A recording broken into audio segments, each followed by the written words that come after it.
चलें जी, इस पास पेपर के अंदर जो मैंने कल दिया था वो पीपी का ओपनिंग बैलेंस है 1200 और क्लोजिंग आ रहा है 1539। यहाँ तक बात समझ आती है। अच्छा, फिर यहाँ पे कह रहा है कि equipment having a fair value of rupees 240 million was acquired by issuing 2 million share, यानी ये भी हमने शेयर पे परचेज किया है, ऐसा ही है। तो अब मुझे एक बात बताओ, अगर मैंने अमाउंट रखी हुई है यहाँ पे कितनी भाई, 240 मिलियन, तो 240 मिलियन को मैं डिवाइड कर दूं कितने से,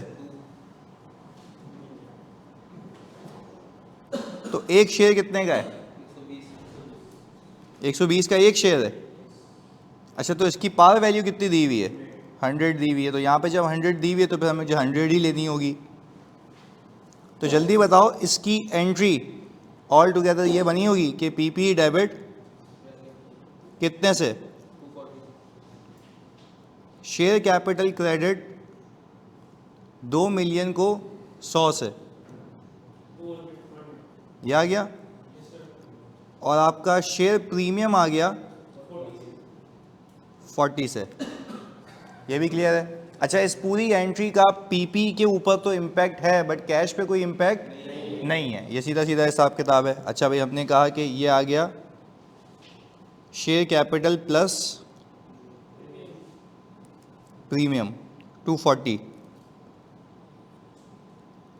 अच्छा, इस सवाल में आपको कोई डेप्रिसिएशन बताया है, वो क्या ये रहा है, depreciation expense for the year कितना है, 290। तो ये अकाउंट इसकी वजह से कम हो गया होगा, ऐसा ही है। अच्छा, फिर इसके बाद ये कह रहा है, एक मिनट भाई, ये कहाँ चला गया,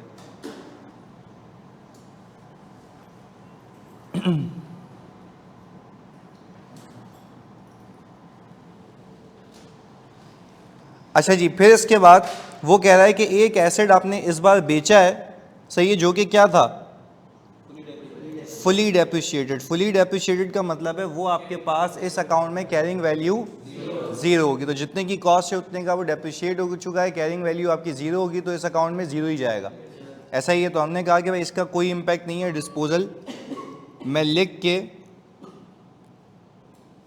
ज़ीरो कर देता हूँ। क्लियर है? चलें जी, मैंने कहा ये भी बात हो गई सही। पर इसके रिलेटेड ये बता रहा है कि ये जो हमने बेचा है वो 8 मिलियन का बेचा है। तो हमने कहा इसकी सेलिंग प्रोसीड्स अगर 8 मिलियन है, कैरिंग अमाउंट इसकी ज़ीरो है, तो गेन ऑन डिस्पोजल आपका आ गया 8 मिलियन, ऐसा ही है।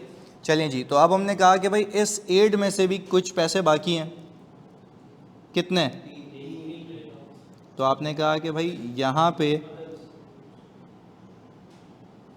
3 मिलियन अदर रिसीवेबल में, आउटस्टैंडिंग में, तो वो कैश में नहीं आएंगे। तो हम कैश में कितना दिखाएंगे, 5 मिलियन। यहाँ तक सही किया था? चलिए जी, गुड हो गया। अब मैंने कहा कि भाई चलो इसके बाद भी आप अगर आगे देखें तो इस पर टिक लगा दें, इस पर टिक लगा दें। इन्वेस्टमेंट प्रॉपर्टी लाइन से आ रही है इसके बाद। अच्छा, इस सवाल के अंदर और कोई बैलेंसिंग फिगर आ रही है कैश की, कितनी, 389, यानी आप कह रहे हैं कि ये आपने कैश पे परचेज किया है, तो ये आएगा purchase of PP investing activity में नेगेटिव। चलें जी, ये भी बात समझ आती है। हमने कहा सर इसके बाद हम बात कर लेते हैं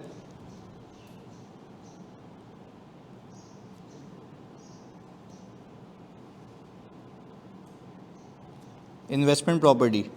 इन्वेस्टमेंट प्रॉपर्टी का ओपनिंग कितना है, 120 और क्लोजिंग 290। क्या ये बता रहा है इसने कुछ खरीदा है, कितने की, 180 की। अच्छा, 120 की ओपनिंग, सर 5 क्यों शो करेंगे, क्योंकि देखो 8 मिलियन का अगर मैंने पीपी बेचा है जिसकी कैरिंग अमाउंट जीरो, जिसमें से 3 अभी मिले नहीं है, तो 5 मिल गया ना, तो वो आएगा ना प्रोसीड्स में, proceeds from disposal of PP. Clear है?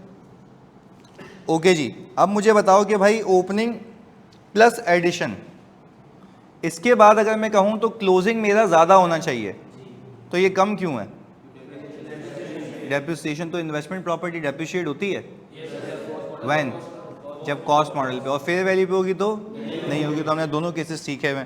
तो हमने कहा कि भाई आप लोगों ने डेप्रिसिएशन एक्सपेंस निकाला हुआ होगा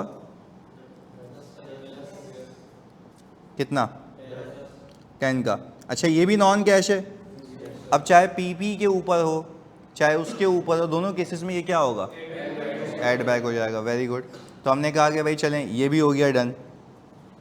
अच्छा इन्वेंट्री एक सॉर्ट ऑफ आप कहेंगे कि भाई आपका वर्किंग कैपिटल का आइटम है। अच्छा ट्रेड रिसीवेबल भी वर्किंग कैपिटल का आइटम है। अच्छा अगर हम चाहें तो इसको पार्क साफ कर सकते हैं।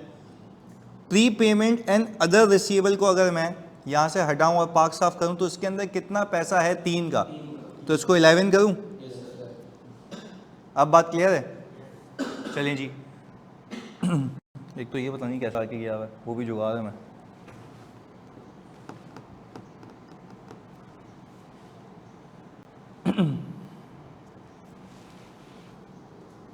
क्या इसको बुलाना एडमिन से, ये तो ऐसे ही होता रहेगा वरना।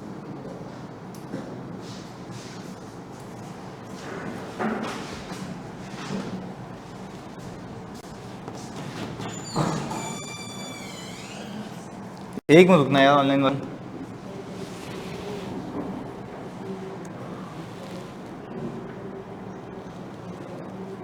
ये विजिबल हो रहा है तुमको, ये ब्लर है अभी भी?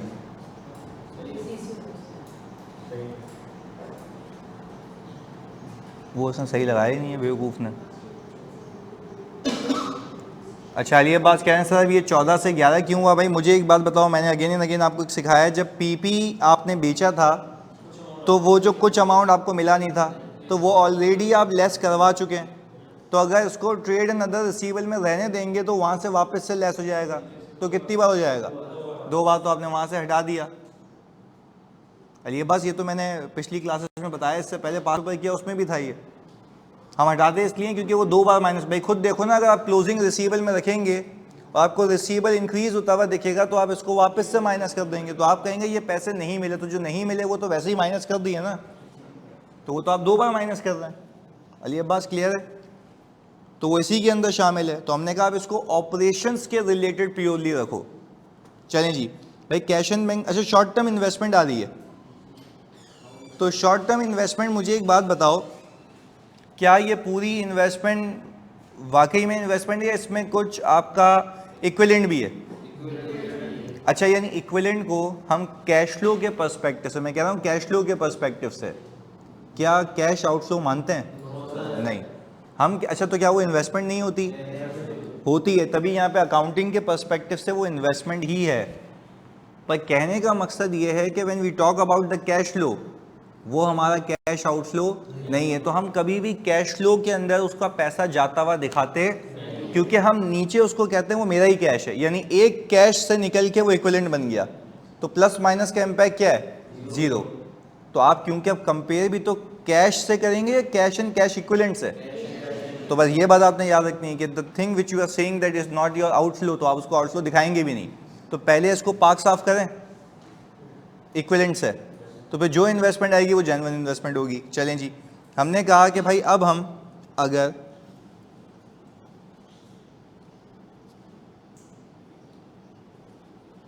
यहाँ पे आ जाएं इन्वेस्टमेंट के ऊपर, तो आप लोग मुझे गाइड करें कि ओपनिंग जो आपकी इन्वेस्टमेंट 48 की दी हुई है, इस 48 के अंदर आपका जो 20 मिलियन है वो इक्विवेलेंट है। लास्ट ईयर भी तो आपने इक्विवेलेंट ही कहा होगा ना उसको। तो आपने कहा कि भाई 48 में से 20 कटा दो, 28। अच्छा क्लोजिंग कितना था भाई? 60। तो आपने कहा जब क्लोजिंग 60 है आपका और क्लोजिंग के अंदर इक्विवेलेंट कितना है? 35। ये आ गया। तो आपने कहा कि भाई ये कितना आ गया? 25। अच्छा अब इस हालात वाक़यात को देखूं तो जेन्युइन इन्वेस्टमेंट्स ओपनिंग 28 थी, क्लोजिंग 25 है। इसका मतलब है मैंने इन्वेस्टमेंट्स खरीदी हैं या बेची हैं? कम हो रही है ना, तो कितने से कम हो रही है? तो आपने कहा कि भाई ये आ गई सोल्ड, तो इसकी एंट्री सॉर्ट ऑफ ये बनी होगी कैश डेबिट इन्वेस्टमेंट क्रेडिट। अब इसमें गेन और लॉस तो अभी इसलिए नहीं आ रहा क्योंकि इन्वेस्टमेंट डेप्रिशिएट तो नहीं होती, खरीदी थी बेच दी। बात क्लियर है? तो ये क्या आपकी ऑपरेशंस की रिसीट है, कैपिटल रिसीट है? क्या ये पैसे प्रॉफिट में होंगे? नहीं। तो जब इन्वेस्टमेंट्स की थी तो वो भी प्रॉफिट में नहीं थी, जब इन्वेस्टमेंट बेची है वो भी प्रॉफिट में नहीं है, तो उसको अलग से ऐड करेंगे क्योंकि ये प्रॉफिट का पार्ट नहीं है, क्योंकि ये इनकम नहीं है, ये कैपिटल रिसीट है। यहाँ तक क्लैरिटी है? चलें जी आगे जी।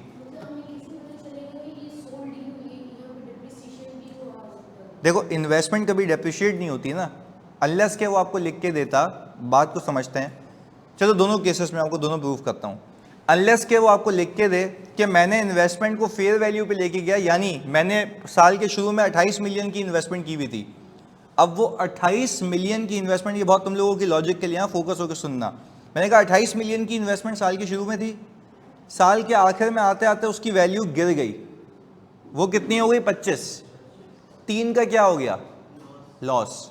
अच्छा अब मैं अगर लॉस कह रहा हूं अपने मुंह से, तो क्या ये लॉस पीएनएल में माइनस हुआ होगा? पर क्या ये कैश लॉस है या नॉन कैश? क्योंकि अब तक realise, in that case as well वो एड बैक होगा, in that case as well, क्योंकि आप कह रहे हैं कि ये ऐसा लॉस है जो मेरे प्रॉफिट से माइनस हुआ है। अगर मैं लॉस की बात करूं, सोचें आप समझे कि ये इन्वेस्टमेंट फेयर वैल्यू पे कैरी हो रही है, सही है? आपने 28 मिलियन की शेयर्स खरीदे हुए थे, मार्केट वैल्यू कम हो गई, तो मार्केट वैल्यू कम हो गई तो आपकी मार्केट वैल्यू उड़ के किस पे आ गई? 25 मिलियन पे। आपको 3 मिलियन का क्या हो गया? क्या ये लॉस आपके प्रॉफिट में पार हो चुका होगा? कम हो चुका होगा प्रॉफिट, जिसका कैश इंपैक्ट, तो आप उस केस के अंदर इसको एडजस्टमेंट्स में ऐड बैक करते हैं। यहाँ तक क्लैरिटी है? ऑनलाइन वालों जल्दी बताओ, यहाँ तक क्लैरिटी है? इफ वी से कि ये लॉस है, इफ वी से कि ये लॉस है, अब दूसरी केस सुनो, इस सवाल में इसने ये बताया तो नहीं ये लॉस है, तो इन दिस केस मेरी अजम्पशन ये है कि ये इन्वेस्टमेंट बेची है। अच्छा जब इन्वेस्टमेंट बेची है तो इससे क्या है? पैसे।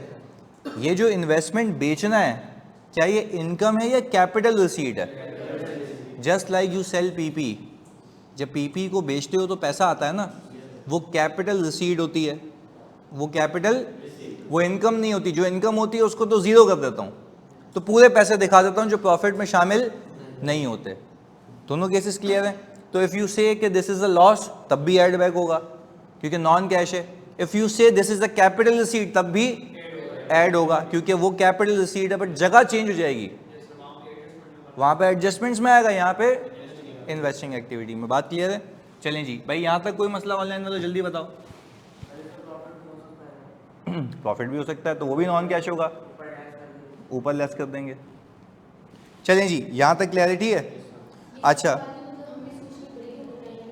नहीं वो बताएगा, पर इस केस में तो बताया नहीं है ना, तो आप ये नहीं कह सकते ये लॉस है, आप फिर क्या कहेंगे कि ये बेची है, क्योंकि इन एनी केस अगर नॉर्मल बंदा देखे कि इन्वेस्टमेंट कम हो गई तो वो क्या होगा? बिक गई। अनलेस के यहाँ पे ये लिख के दे कि इन्वेस्टमेंट्स जो इसने रखी हुई हैं फेयर वैल्यू पे रखी हुई है और फेयर वैल्यू लॉस आया है, तो उस केस में आप कहेंगे कि ये मार्क टू मार्केट हुई है, फेयर वैल्यू लॉस बुक हुआ, ये बेची। In any case this has to be add back either in adjustments either in investing. अगर आप कह रहे हैं बेची है तो पैसे आए, अगर आप कह रहे हैं लॉस है तो लॉस बुक हुआ है, उसको क्या कर देंगे? Add back. सही है? हाँ, इन्वेस्टिंग में ऐड होगा। आगे देखें, ये कह रहे investment income for the year 6 million है। क्या ये इन्वेस्टमेंट इनकम आपके प्रॉफिट में होगी? होगी। कैश में होगी? होगी। इन्वेस्टमेंट इनकम है ना, आपको कैसे पता कैश में होगी? सर इसके रिलेटेड ऊपर कोई रिसीवेबल नहीं है। अगर आपको कहूं कि डिविडेंड रिसीवेबल है, इन्वेस्टमेंट इनकम रिसीवेबल है, तो आप कहते हैं कि इनकम होना अलग बात है, रिसीव होना, तो फिर आप क्या करते हैं कि पहले टी अकाउंट बनाते हैं, इस इनकम को रिसीवेबल के ओपनिंग में ऐड करते हैं और फिर वहाँ से पैसे निकालते हैं। यहाँ पे आपको डिविडेंड रिसीवेबल जैसी कोई चीज़ दिख रही है, तो जब डिविडेंड रिसीवेबल है ही नहीं तो मतलब जो इनकम है वो पूरी की पूरी receive, just like tax expense. अगर टैक्स एक्सपेंस आपको दिया हुआ हो, सही है, और नीचे टैक्स पेबल का अकाउंट, तो इसका मतलब क्या है? जो है वो पे हो चुका है। बात समझ आई? क्लैरिटी है? हाँ जी, जल्दी बता दो ऑनलाइन वालों, क्लियर है ये? तो ये 6 मिलियन का हिसाब किताब सीधा है। चलें जी, अब आगे हम अब मेरे ख्याल से इक्विटी बना सकते हैं, पर इक्विटी की तीनों चीज़ें आई थिंक एक साथ बनेंगी। आ जाएं जी, हमने कहा इक्विटी पे काम कर लेते हैं।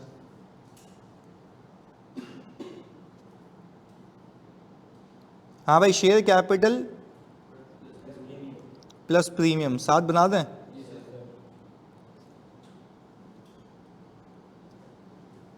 ये आ गया जी शेयर कैपिटल प्लस प्रीमियम, और ये आ गया रिटेन अर्निंग।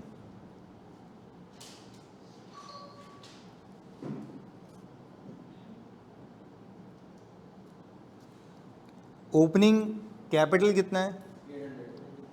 800 का, और प्रीमियम है 150, तो कितना आ गया?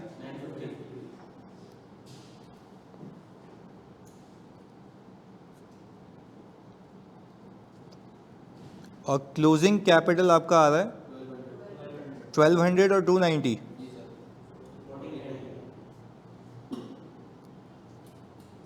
वन 490। अच्छा, मुझे कुछ याद आ रहा है कि हमने पीपी भी खरीदा था, ऐसा है? तो जो पीपी खरीदा था 240 का, तो मैं कैपिटल और प्रीमियम को अलग अलग करके लिखूँ या एक साथ चिपका दूँ?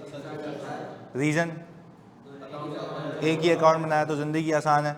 तो हमने कहा कि भाई यहाँ पे पीपी की वजह से 240 मिलियन का ये इंक्रीज़ हुआ, ऐसा ही है?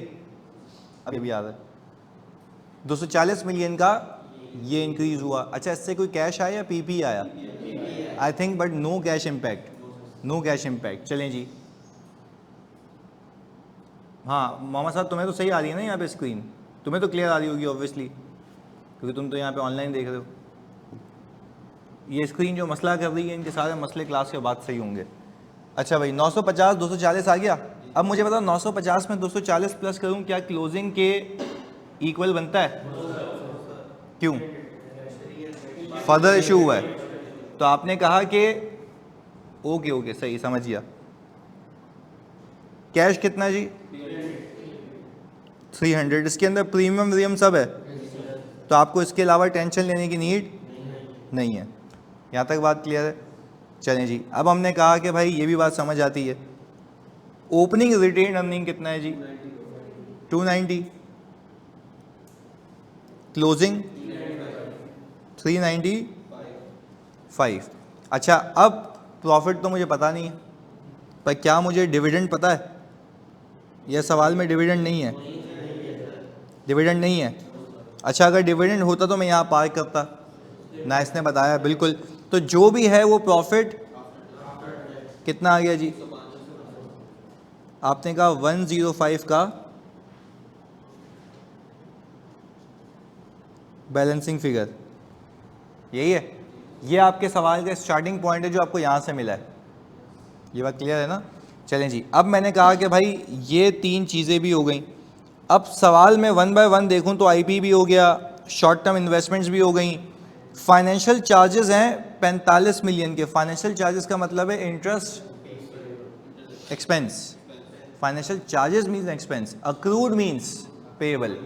चलें जी, वो कह रहा है कि भाई ट्रेड एंड अदर पेएबल के अंदर अक्रूड फाइनेंशियल चार्जेस भी हैं, तो क्या इसको ट्रेड एंड अदर पेएबल के अंदर रहने दूं या पाक साफ करूं? पाक साफ करें, क्योंकि वो ऑपरेशन से रिलेट नहीं करता। वरना आप कह रहे होंगे भाई ये ऑपरेशंस का पार्ट है, जबकि ऐसा नहीं है, वो अलग है। तो अदर पेएबल है, तो अदर पेएबल को अलग से डील करो। तो चले, हमने ये कहा कि भाई पहले तो आप पाक साफ करने में मदद करें। 120 में से अगर मैं 17 हटा दूं तो 103 हो गया, तो हमने यहाँ पे 103 लिख दिया। और अगर मैं 144 में से 12 को हटा दूं 132 हो गया।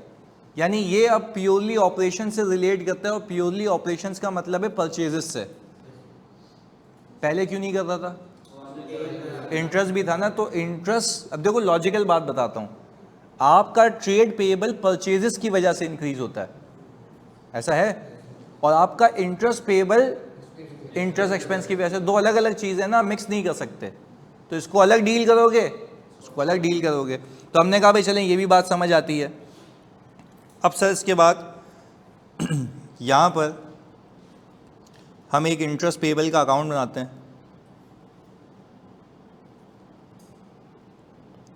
हाँ जी, इंटरेस्ट पेबल का ओपनिंग कितना और क्लोजिंग, एक्सपेंस और पेड, यही है भाई। अच्छा, इस सवाल में आपको टैक्स नहीं दिया हुआ, तो मतलब ना टैक्स पेबल दिया हुआ है, तो मतलब जो टैक्स एक्सपेंस है वही पेमेंट है। तो do I need to do something further? कुछ भी नहीं ना, क्योंकि सीधा सीधा हुआ है, सही है ना। यानी प्रॉफिट आफ्टर टैक्स दिया हुआ है तो वो आफ्टर टैक्स है, और पेमेंट भी हुई है, ये तुम्हें कैसे पता लग रहा है? क्योंकि कोई टैक्स पेएबल नहीं है। तो टैक्स पेएबल नहीं है तो मतलब जितना एक्सपेंस है उतना पे, आपको फर्दर कुछ करने की नीड नहीं है, तो आपका कैश फ्लो वैसे भी टैली होगा। सही है जी। चलें, अब हमने ये कहा कि भाई अब हम यहाँ पे फॉर्मेट बना सकते हैं, या तुमने उसको बोला था? कौन, किसको बोला था?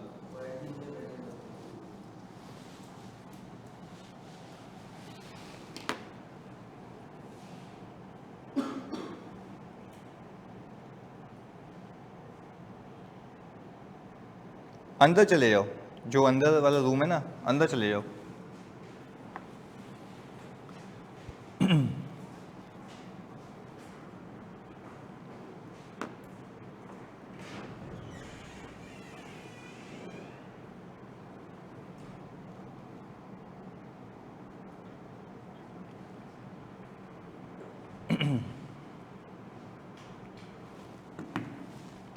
हाँ जी, प्रॉफिट आफ्टर टैक्स बता दो। 105 हमने ही निकाला हुआ है। अच्छा, इसके अंदर हम क्या करते हैं भाई? एडजस्टमेंट्स। अच्छा, एडजस्टमेंट्स के अंदर डेप्रिसिएशन, एक्सपेंस पीपी के ऊपर 290 और डेप्रिसिएशन एक्सपेंस आईपी के ऊपर 10 का। अच्छा, जिसने एक साथ भी दिखा दिया तो कोई मसले वाली बात नहीं है। तो ये तो नॉन कैश है, ये ऐड बैक हो गया। अच्छा, हमारी स्ट्रेटजी ये होती है कि हम उस पर टिक लगाते रहेंगे ताकि हमें पता लगे कि ये काम हो चुका है। तो हमने कहा भाई ये आईपी पे भी हो गया। अच्छा, हम जगह खाली रख के, क्योंकि एडजस्टमेंट्स हैं, एडजस्टमेंट्स के बाद क्या आती हैं?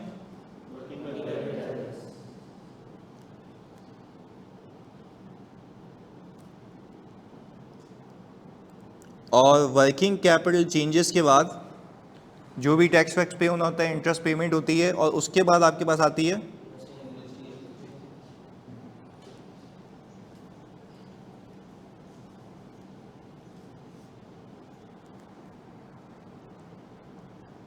और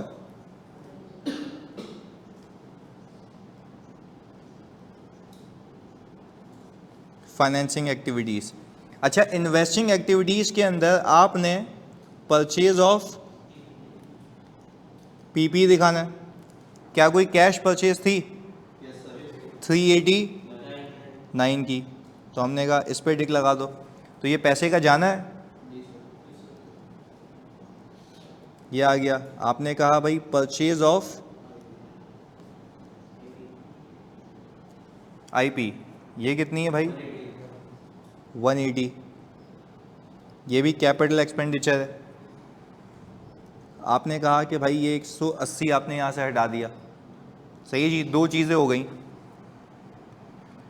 चलें भाई, इसके बाद हमने कहा पीपी के अकाउंट में आपने पीपी बेचा भी था, तो आप ये कहेंगे प्रोसीड्स फ्रॉम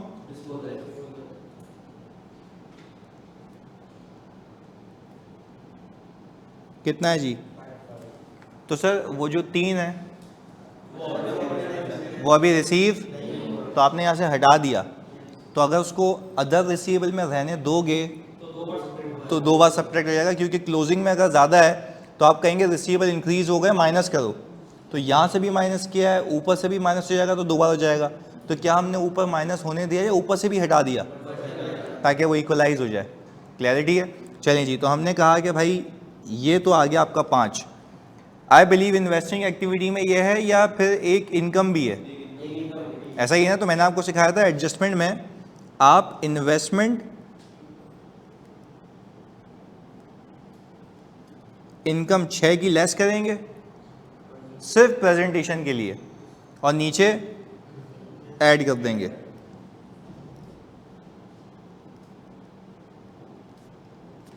अच्छा अगर ऊपर रहने देता तो बा खुदा कैश फ्लो टैली हो जाता, बट मैं ये कह रहा होता वो इनकम फ्रॉम ऑपरेशन बन जाती, जबकि वो कैश फ्रॉम ऑपरेशंस, वो कैश फ्रॉम इन्वेस्टिंग एक्टिविटीज़ है। पहले बताओ बात समझ आई? अच्छा तो आपने टैक्स के लिए भी तो ऐसा नहीं किया, टैक्स क्यों नहीं हटाया? टैक्स ऑपरेशंस का ही पार्ट है, तो अगर उसको रहने भी दोगे तो कोई मसले वाली बात नहीं। अगेन रिपीट कर रहा हूँ भाई, टैक्स के ऑपरेशंस का पार्ट है टैक्सेशन। बिजनेस करते हो तो पे करते हो ना, तो जब वो ऑपरेशंस का पार्ट है तो उसको अलग करता ही नहीं हूँ। आप खुद देखें, जब पेमेंट भी दिखाता हूँ तो ऑपरेशंस में दिखाता हूँ, तो इसमें जो एक्सपेंस है वही पेमेंट है, तो it does not make any difference. बात समझ आ रही है? उसका कोई डिफरेंस नहीं है, तो इसलिए मैं कुछ कर भी नहीं रहा। यहाँ तक क्लैरिटी है जी? कैपिटल गेन तो टैक्स है ना? हाँ बिल्कुल, टैक्स तो ऑपरेशंस का ही है ना भाई, जो पैसे आ रहे हैं वो अलग है। और मज़े की बात ये है कि जो कैपिटल गेन टैक्स पे करते हो ना, तुम पे नहीं करते, तुम्हारा विथहोल्ड होता है, तो तुम्हें पैसे नेट ही मिलते हैं।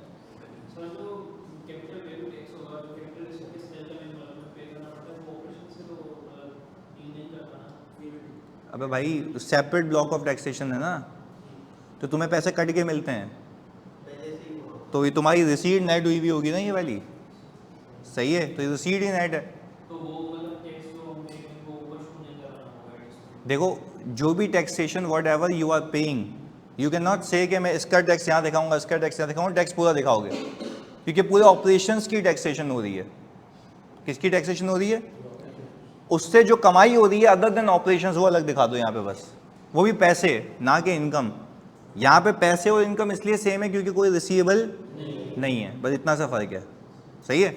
चलें जी, अब मुझे एक बात बताओ, 6 तो ये हो गया हिसाब किताब, गेन ऑन डिस्पोजल भी तो है भाई, क्या वो प्रॉफिट में ऐड हुआ है? हटा दो उसको ताकि इम्पैक्ट क्या हो जाए? ज़ीरो। चलें जी, ये भी बात डन हो गई। अच्छा ये भी हो गया, पीपी भी पार कर लिया। अच्छा इन्वेस्टमेंट प्रॉपर्टी पूरी हो चुकी है, इन्वेस्टमेंट सोल्ड हुई है, तो सर इन्वेस्टमेंट सोल्ड कहाँ दिखाएं? कितने की भाई? तो ये ऐड क्यों कर रहे हैं? प्रॉफिट में ऐड नहीं हुई होगी? इनकम नहीं है ये, इनकम नहीं है, कैपिटल रिसीट है। इनकम होती तो प्रॉफिट में ऐड हुई भी होती, तब भी आप इसको माइनस करके यहाँ दिखाते, तब भी आप इसको माइनस करके जैसे इन्वेस्टमेंट इनकम को दिखाया। क्लैरिटी है?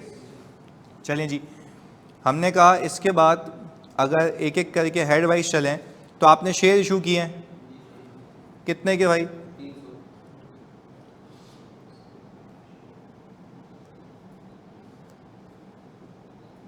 कोई डिविडेंड दिया है?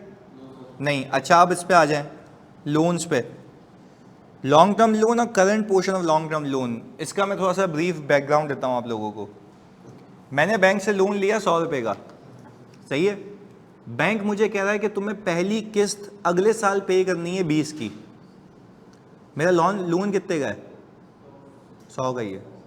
वापस से, मैंने लोन कितने का लिया? 100 का। अगले साल कितने पे करने हैं? मेरा लोन कितने का है? 100 का। ये बात याद रखना, 100 का ही लोन है। अच्छा अब मुझे IFRS ये कहता है, IS 1 ये कहता है फ्रॉम द प्रेजेंटेशन पर्पस कि आपका लोन जो है वो 100 ही है, उसमें से जो आपने अगले साल पे करने हैं जो कि 20 है, उसको आप दिखाएंगे करंट पोर्शन में। क्या दिखाएंगे? करंट पोर्शन मतलब करंट लायबिलिटी, करंट पोर्शन मतलब करंट लायबिलिटी। तो वो कहता है 20 आप बताएं कि मुझे करंटली अगले साल पे करना है, और 80 बताएं जो मुझे लॉन्ग टर्म में पे करना है।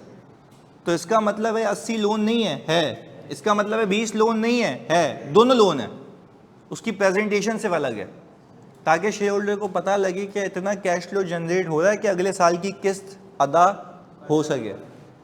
पहले बताओ बात समझ आई? तो आपने जब टी अकाउंट बनाना है, यहाँ पे बना के दिखाता हूँ, आपने जब टी अकाउंट बनाना है किसका? लॉन्ग टर्म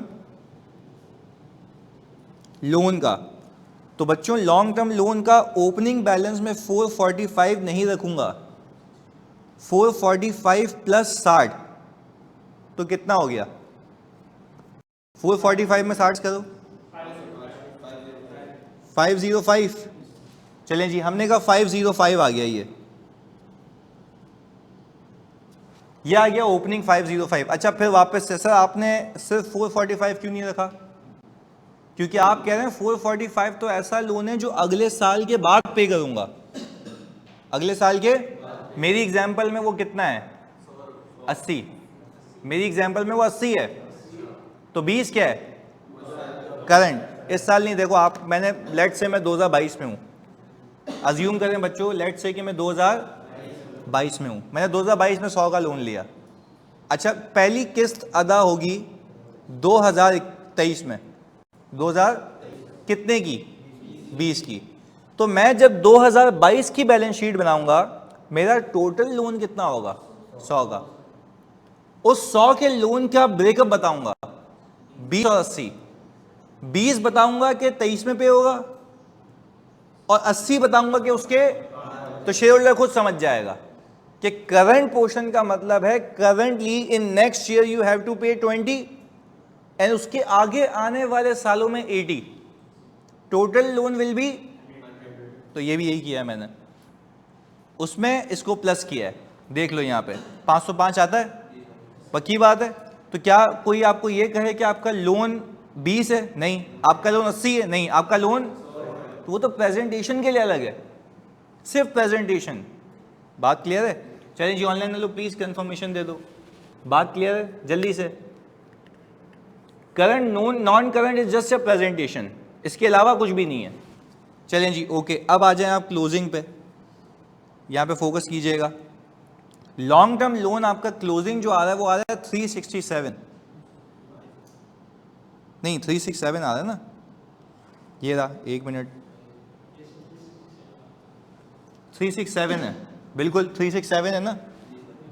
तो मैं इस साल के आखिर में कह रहा हूं कि भाई मुझे लॉन्ग टर्म में पे, अच्छा लॉन्ग टर्म का मतलब है कि अगले साल पे करना हो या उसके भी आगे आने वाले सालों में, तो फिर अगले साल इमीडिएटली कितना पे होगा 78, बात समझ आ रही है? तो अच्छा टोटल कितना पे होगा इन दोनों का सम 440।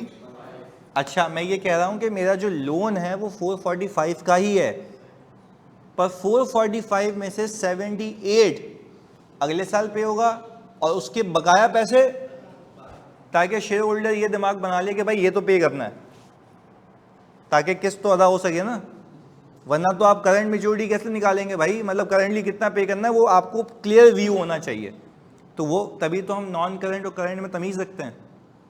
करंट एसेट्स या करंट लायबिलिटीज़ का मतलब क्या है, एक साल में 12 मंथ्स में, तो भाई जो 12 मंथ्स में पे होना है तो उसको क्या ऊपर चिपका दूं, अलग रखूं, तो क्या लोन अलग हो गया, नहीं, प्रेजेंटेशन क्या हो गई, अलग हो गई। बात क्लियर है? चलें जी ऑनलाइन वालों प्लीज़ बताओ ये क्लियर है बात?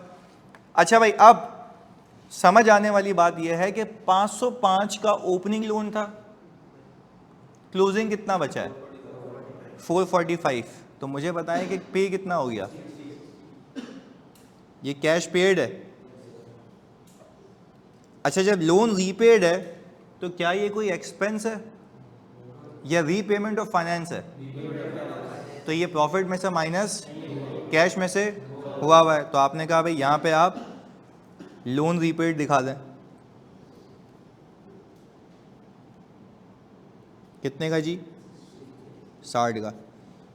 अच्छा अब अगर हमने सब पार कर लिया उस सिवाय वर्किंग कैपिटल के, ऐसा ही है ना, और एडजस्टमेंट्स भी आप बिलीव सारी हो चुकी हैं, तो वर्किंग कैपिटल बिल्कुल सही बताना मुझे। इन्वेंट्री आपकी इंक्रीज हो रही है, दिस इज इंडिकेटिंग कि आपकी इन्वेंट्री आपने ज़्यादा खरीदी है यूज़, तो मैं अपने शेयर होल्डर को बताऊँ ना और मज़ीद खरीदी है, तो मैं माइनस करूँ कितने से, ये आ गया 25, ये आ गया भाई आपके पास इंक्रीज इन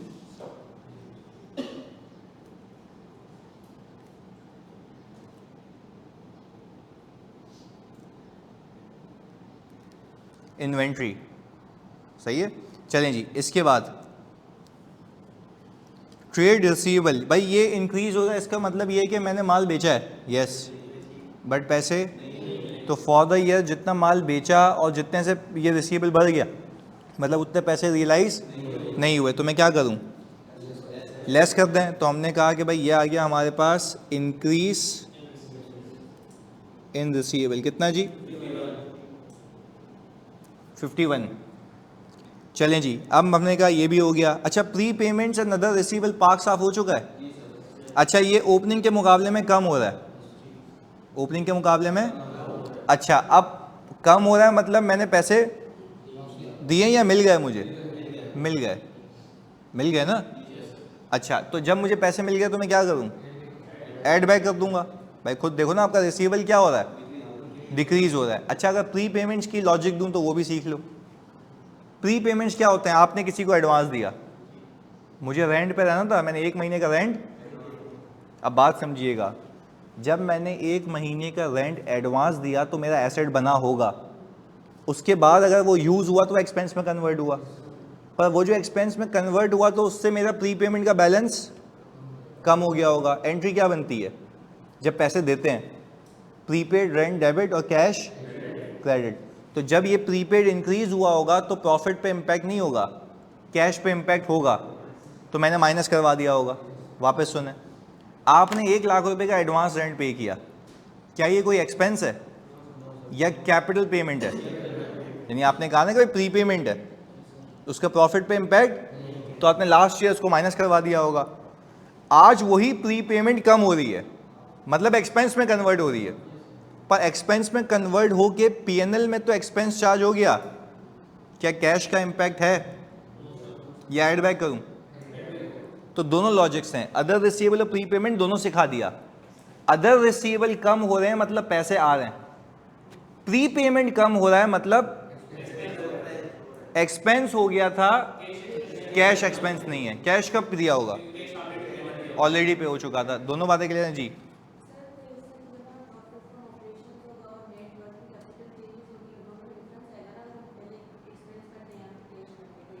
नहीं है तो ऑपरेशंस के लिए ही ना, यानी प्री पेमेंट्स हमेशा ऑपरेशंस के लिए ही होती हैं।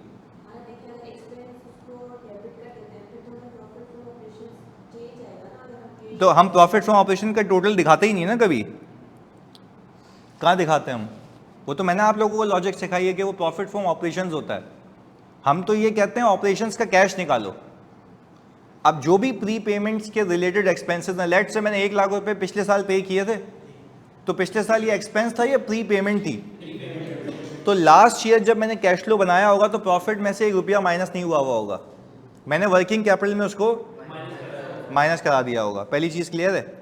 तो मेरा कैश फ्रॉम ऑपरेशन क्या हो गया, कम हो गया। मैंने अपने शेयर होल्डर को बताया भाई प्रॉफिट तो अलग है, मैंने ये ऑपरेशंस के लिए मजीद प्री पेमेंट की है, वो माइनस होकर कहानी हो गई खत्म। इस साल आ गए, इस साल वही प्री पेमेंट किस में कन्वर्ट हुई, एक्सपेंस में। तो अब मैं अपने शेयर होल्डर को बोल रहा हूँ कि भाई एक्सपेंस में कन्वर्ट हो गई, प्री पेमेंट कम हो गई, मतलब मेरा कोई कैश आउटफ्लो नहीं है, तो वही मैं ऐड बैक कर रहा हूँ। यानी उसकी बेसिक लॉजिक क्या बनाएगा, सीधा सीधा बताना हो, प्री पेमेंट इंक्रीज होंगे तो मतलब प्रॉफिट पे कोई इंपैक्ट, आपकी जेब से पैसा तो गया है, आप लेस कर दो। प्री पेमेंट कम हो रही है तो मतलब आपकी जेब से कैश गया है या वही यूज हो रहा है, तो वो जो यूज हो रहा है तो वो एक्सपेंस में कन्वर्ट हो रहा है, एक्सपेंस में कन्वर्ट हो रहा है तो प्रॉफिट, आपका कैश का कोई इंपैक्ट नहीं है। तो प्री पेमेंट्स जब कम होंगे तो उसकी प्योर लॉजिक ये है कि आप उसको ऐड बैक करके, because there is no cash impact. And if you are saying कि प्रॉफिट फ्रॉम ऑपरेशन और वर्किंग कैपिटल अलग है, तो मैं कभी भी प्रॉफिट फ्रॉम ऑपरेशन का यहां पे टोटल दिखाता ही नहीं हूं, मैं तो सिर्फ ये कह रहा हूं कि इस प्रॉफिट को मुझे कैश फ्रॉम ऑपरेशंस में कन्वर्ट करना है। बात क्लियर है। और अगर इतना क्लैरिटी हो, अगर इस सवाल के अंदर आपको प्री पेमेंट का अकाउंट और अदर रिसीवेबल का अकाउंट अलग दिया हुआ होता ना, तो आप चाहते, तो मैं कह रहा हूं चाहते तो, करने की नीड नहीं है, आपकी चाहत होती तो आप क्या करते हैं, प्री पेमेंट का एक्सपेंस अलग से नॉन कैश में ऐड कर देते एडजस्टमेंट्स में, और अदर रिसीवेबल को अलग से देख लेते। पर क्या यहां पे ये प्रैक्टिकली पॉसिबल है, क्योंकि मुझे अलग दिया हुआ ही नहीं है।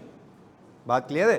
तो अगर ये सीन होता तो आप ऊपर ही क्या करती, इसको ऐड बैक कर देती, क्योंकि आप कहती है एक्सपेंस तो है बट नॉन कैश है, एक्सपेंस तो है बट इसका कैश कब गया था, पिछले साल। बात क्लियर है। हाँ जी, ऑनलाइन वालों क्लियर है, जल्दी बताओ। तो आई होप आपको प्री पेमेंट भी क्लियर है। मैं चाहता उसको एक साथ निकाल सकता था, पर मैंने कहा नहीं, प्री पेमेंट अलग से पता होना चाहिए कि उसकी लॉजिक और बात अलग है। चलें जी, गुड। आगे मैंने कहा कि भाई ये सारी चीज़ें करने के बाद अब हम वर्किंग कैपिटल में इसको भी टिक लगा दें। अच्छा, पर हमने उसको आई थिंक पार्क नहीं किया। ये आ गया decrease in pre payment and other receivable.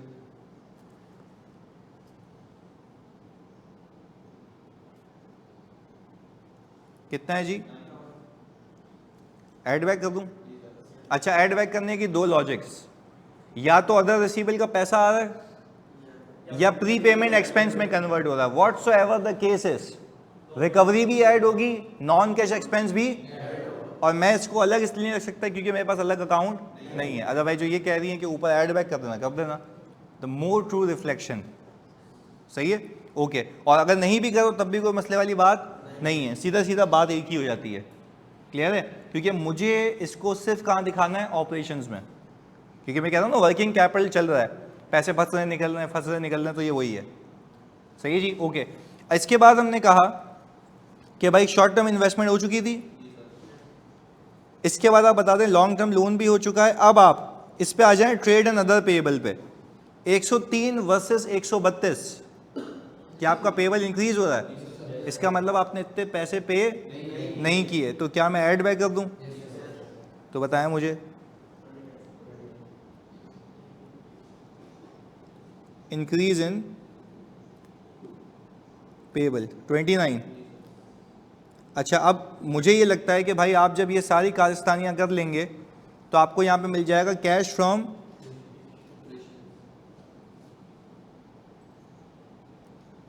एक चीज़ हमने मिस की है, इंटरेस्ट एक्सपेंस। पहले ऐड बैक करोगे कितने का? 45 का। और कैश फ्रॉम ऑपरेशन के बाद फिर पेड माइनस करोगे, क्योंकि एक्सपेंस को पहले ऐड करके ज़ीरो करोगे और पेमेंट दिखा दोगे। क्लैरिटी है ना? जल्दी बताओ ये कितना आता है? एग्जैक्ट 50? नहीं, पहले तो ये निकालोगे ना, कैश फ्रॉम ऑपरेशंस। ये कितना आता है जानी? सही निकालना भाई ये।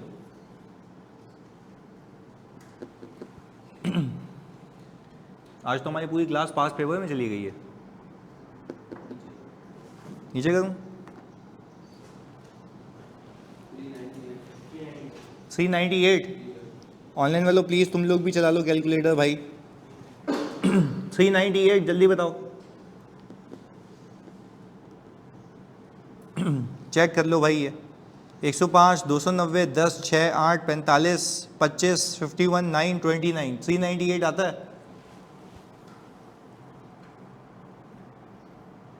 अच्छा देखो, एक सवाल आया बच्चे का कि सर एक सवाल करने में कितना टाइम लगना चाहिए कैश फ्लो का? हाफ आवर, 45 मिनट्स लगने चाहिए, क्योंकि सवाल के मार्क्स कितने हैं? तो 17 इंटू 1.8 करो,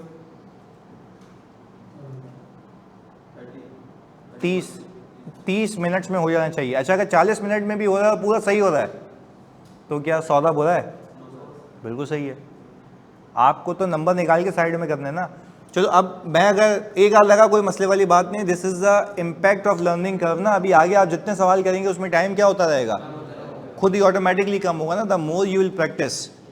पर अगर मैं आपसे ये पूछूं, भाई मैं आपको बताऊं, जब मैं BFD का पेपर सॉल्व करता था ना अपना, 3 घंटे लगते थे मुझे एक सवाल करने में। कितने? तो मैं सोचता था पेपर ही 3 घंटे का, एक ही सवाल करूँगा। सवाल तो ये है ना। फिर मैंने किया नहीं यार, बार बार again and again multiple accounting bodies के सवाल किए, वो करते मैं 25 मिनट पे लेकर आया। तो इतना एफिशिएंट किया दिमाग को कि भाई देखूँ और समझ आए क्या करना है। तो आपने क्या करना होता है, जब आप जैसे अब आप वर्किंग कैपिटल देखते हैं, आपको फटाक से याद आता है उसको पार्क करना है। इंटरेस्ट को देखते हैं, पार्क करना है। इक्विटी को देखते हैं, पार्क करना है। तो वो पार्क करना है कब आता है? जब आप प्रैक्टिस करते हैं ना, तो वो फ्लुएंट हो जाओगे। तो मैं कह रहा हूँ 3 घंटे से जब मैं 25 मिनट पे आ सकता हूँ, तो आप तो 1 से 15 पे भी आ सकते हो। ये तो अभी बता नहीं रहा, आगे जाके देखना 15 मिनट में भी सॉल्व होगा तुमसे। इट्स ऑल अबाउट कि यू विल प्रैक्टिस। तभी कहता हूँ घर से जब करते हो ना, BFD तो CA फाइनल का पेपर है, CFAP का, सही है। तो जब आप प्रैक्टिस करते हो ना जितनी ज़्यादा, तभी आप देखो आपको क्विज भी मिला होगा कल, तो 7 क्विज देने का मतलब ये है कि रिपीटेटिव बेसिस पे ढीठ हो जाओ कि करना कैसे है। सही है। तो मैं तो यहाँ पे क्या इसलिए देर लगती है क्योंकि मैं समझाता हूँ, क्वेश्चंस आंसर करता हूँ, कुछ बच्चों की क्यूरीज होती हैं। कितने ऐसे बच्चे हैं जिनको ये मसला था कि लॉन्ग टर्म और शॉर्ट टर्म में लोन्स में था ना, करंट पोर्शन वगैरह, अच्छा अलग अलग किया तब भी आंसर सेम ही आएगा, तब भी आंसर सेम ही आएगा, पर लॉजिकली तो एक ही चीज़ है ना, पता तो होना चाहिए ना, क्योंकि आगे भी तो अकाउंटिंग करनी है, तो सिर्फ कैश फ्लो है। सही है जी। तो अच्छा BFD का वैसे फुल फॉर्म होता है बिजनेस फाइनेंस डिसीजन। उसका एक सवाल कोई 1.5 पेज का आता है, जो MSA है ना उसमें 6 पेजों का एक सवाल होता है, 3.5 घंटे का होता है। तो मैं बता रहा हूँ कि मतलब how much you guys have to practice. तो सबसे पहले इतने लेंदी सवाल या इतने लेंदी टॉपिक कराने का मकसद ही यही है कि आप पहले ना सुकून में आ जाओ कि ये एरिया मेरा कवर हो चुका है, तो आपको टेंशन नहीं होगी ना। इसके बाद तो चिल्लर है, कुछ भी नहीं है। सबसे मेन टॉपिक आपके कौन कौन से हैं? ये PP, NPO, investment property, IS8, ये 5 मेन टॉपिक्स हैं। इसके अलावा तो सब मतलब खाना पूरी है। इस पे ग्रिप हो जाएगी ना तो पेपर साइड में हो जाएगा। सही है। तो हम पहले फोकस इस पे करेंगे। खैर, अब मुझे एक बात बताओ, ये आंसर अल्लाह की कसम 398 सही है? सही है जी, ओके। हमने कहा इसके बाद आपने निकाला हुआ है 50 है, ये क्या आ गया भाई? 348 ये आ गया नेट कैश फ्रॉम ऑपरेशंस। चलें जी, ये 348 को अब मैं बोलूंगा, शेयर होल्डर कह रहा है भाई 348 तो ऑपरेशन से आ गया पैसा। अच्छा, इस 348 के बाद मैंने इन्वेस्टिंग एक्टिविटी पे पैसे मुझे लगाए हुए देख रहे हैं, नेट बताओ कितना आ रहा है? सिर्फ इसका, सिर्फ इन्वेस्टिंग का नेट 555, 555 नेगेटिव। अच्छा भाई, अब शेयर होल्डर बोलेगा अच्छा पैसे आ रहे हैं 348, लगा रहा हूँ कितने? तो चलो सही है भाई, नीड होगी बिजनेस की, लगा दी है। पर देखो क्लैरिटी मिल रही है ना इसको, सवालात करेगा, बोलेगा अच्छा इन्वेस्टमेंट प्रॉपर्टी लगाई है, तो शेयर होल्डर पूछेगा भाई क्या, कहाँ, क्यों लगा दी? बोलेगा भाई सर इन्वेस्टमेंट इनकम आएगी। बात समझ आई? इन्वेस्टमेंट प्रॉपर्टी तो रेंटल आएगा ना, आज लगाएं आगे जाके ये पैसे आएंगे। हमने कहा चलो सही है भाई, मान लेते हैं आपकी बात। और बोलेगा PP पर, बोले सर ऑपरेशन भी तो चलाने ना, PP इसलिए तो परचेज किया है। तो ऐसे कैसे हो सकता है पैसे कमाए लगा दी भाई? पिछला कैश होगा भाई, पिछला भी तो कैश होगा ना आपके पास, तो पिछला कैश होगा वो यूज हुआ है। नेट बेसिस पे देखना है आपने कि नेट पैसा आया है या गया है। बात क्लियर है? तो वो हिसाब किताब चल रहा होता है। अच्छा, फिर हमने फाइनेंसिंग भी इशू की हुई है। अगर मैं क्लियर इसको इंटरप्रेट करना सिखाऊं तो मैंने कहा 348 ऑपरेशन से है, 300 मैंने मजीद शेयर होल्डर से लिए हैं, 300 मैंने, तो अब ये तो 600 हो गया ना। अब 600 में से 555 खर्च कर रहा हूं तो मेक सेंस। तो शेयर होल्डर बोलेगा सही है भाई, तुमने पिछला कैश यूज नहीं किया, हिसाब किताब मैनेज किया है। बात क्लियर है? कितना आता है ये? पॉजिटिव। अच्छा, अब अगर मैं ये 3 जो मैंने हाईलाइट किए हुए हैं इनको नेट करूं तो मेरे पास नेट कैश इनफ्लो है 33 का। अच्छा, इसमें मैं ऐड कर दूंगा opening cash and cash equivalent.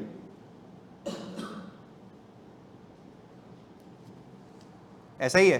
तो opening cash and cash equivalent अगर मैं इसके अंदर ऐड करूं तो ओपनिंग कैश सिर्फ कितना है? 6 का, वो ये रहा। अच्छा, और इक्विवेलेंट कितना है? 20। तो आपने कहा 6 + 20 = 26, कितना आ गया ये टोटल? 59। तो सर अब ये मुझे एक बात बताएं, मुझे तो एक बात नहीं समझ आ रही। क्लोजिंग कैश तो मेरे पास ये आ रहा है 24, तो ये तो आउट हो गया। क्लोजिंग में इक्विवेलेंट भी तो डालें, क्योंकि आप जो इक्विवेलेंट कह रहे थे कि वो तो आपके पास से कभी गया ही नहीं था, तभी तो आपने ऊपर नहीं दिखाया उसको। तो आप ये कहेंगे कि भाई अगर क्लोजिंग कैश है, क्लोजिंग से मैच करते हैं, क्लोजिंग कैश कितना है भाई? 24। और क्लोजिंग इक्विवेलेंट कितना है?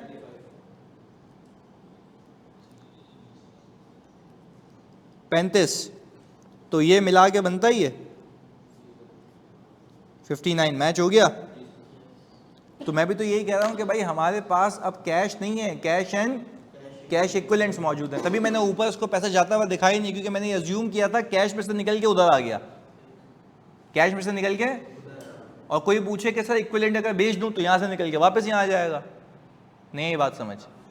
जब इक्विवेलेंट की बात कर रहा हूँ तो मैंने कहा मेरी जेब से पैसा गया तो है, पर एक गुल्लक से निकल के, तो मैं कह रहा हूँ मेरा आउटफ्लो है ही नहीं, मैं उसको आउटफ्लो मानता ही। और what if you sell your equivalents, तो वहाँ से निकल के वापस कैश में आ जाएगा।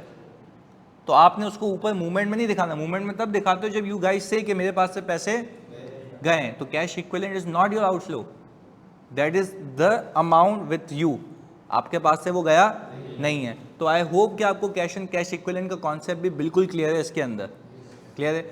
अब मुझे बताओ 17 नंबर में से आप लोगों के कितने आए? 17, वेरी गुड यार, 17 पूरे, गुड। किया था? नहीं किया था? चलें ओके, हाँ जी, एनीवन एल्स? 10, ओके। 12, यानी कुछ गलतियां थी आपके?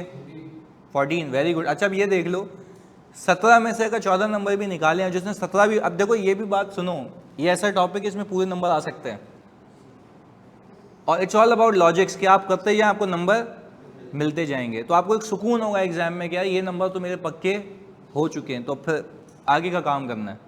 यहाँ तक क्लैरिटी है जी? कोई सवाल? ओके, अब हम आगे लेके चलते हैं इस कहानी को, सही जी। हमारी क्लास 10:30 तक है, 11:45? बस यार ये तो जुल्म है, ये तो जुल्म है। अभी मुझे ये बताना था आपको। अच्छा, तो what has been left before we do next past paper, मैं यहाँ पे लिख देता हूँ एक चीज़ ताकि फिर हम ये करें। पहली, पीपी कॉस्ट अकाउंट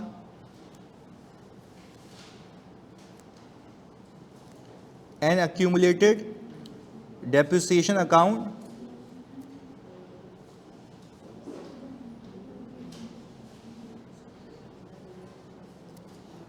अगर पीपी का कॉस्ट अकाउंट अलग बने, accumulated का अकाउंट अलग बने, तो क्या करना है वो सीखना है, सही जी।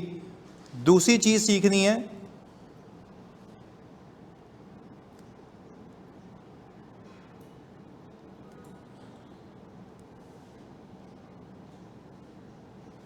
कैपिटल वर्क इन प्रोग्रेस, कि आप एक पीपी खुद बना रहे हैं तो उसका इस पे क्या इम्पैक्ट है। तो मतलब ये वो चीज़ें हैं जो मेजर आपको पता होनी चाहिए, सही जी। मैं अगेन वही कहता हूँ कि मैं ये समझता हूँ कि तुम पीआरसी से ये करके, तो मुझे विश्वास भी है नहीं करके है इधर। चलो तीसरा,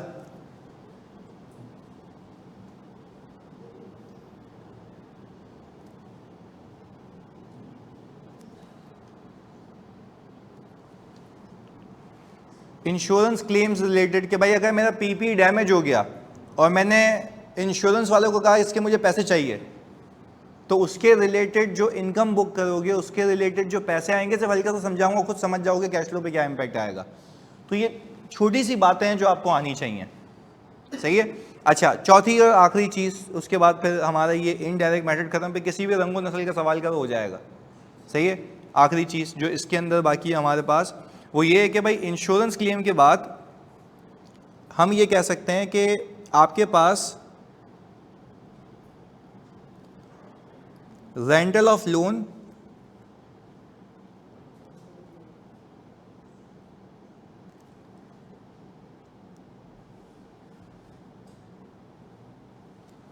बस ये 4 चीज़ें।